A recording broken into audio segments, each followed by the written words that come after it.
Hi అండి, welcome to smart అక్షర. ఈరోజు అవిసె గింజలతో లడ్డు ఎలా ప్రిపేర్ చేయాలో చూద్దాం.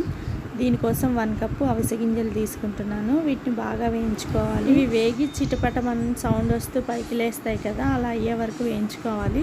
నెక్స్ట్ వీటిని ఒక ప్లేట్లోకి ట్రాన్స్ఫర్ చేయాలి. 1 కప్పు పల్లీలు తీసుకొని వీటిని కూడా బాగా వేయించాలి. పల్లీలు కూడా దోరగా వేగాక ఒక ప్లేట్లోకి తీసుకొని చల్లారనివ్వాలి. నెక్స్ట్ అదే కప్పుతో 1 కప్పు నువ్వులు తీసుకొని వాటిని కూడా దోరగా వేయించాలి. 1 కప్పు కాకుండా ఎక్స్ట్రా ఇంకొన్ని నువ్వులు కూడా ఎక్స్ట్రా వేస్తున్నాను. ఇవన్నీ చల్లారాక మిక్సీ పట్టాలి. లాస్ట్లో లడ్డు చుట్టేటప్పుడు కలపడానికి కొన్ని నువ్వుల్ని పక్కకు ఉంచాను. ఇందులో కొంచెం బెల్లం కూడా వేసి, అంటే 1/2 కేజీ కంటే కొంచెం తక్కువే బెల్లం కూడా వేసి మిక్సీ పట్టాలి. ఈ మొత్తం మిశ్రమాన్ని ఒక ప్లేట్లోకి తీసుకొని కొన్ని నువ్వులు పక్కకు ఉంచాం కదా, అవి కూడా వేయాలి. ఇప్పుడు ఈ పొడిని లడ్డూలా చుట్టుకోవాలి. అంతే, అవిసె గింజల లడ్డు రెడీ అయిపోయింది. Thanks for watching.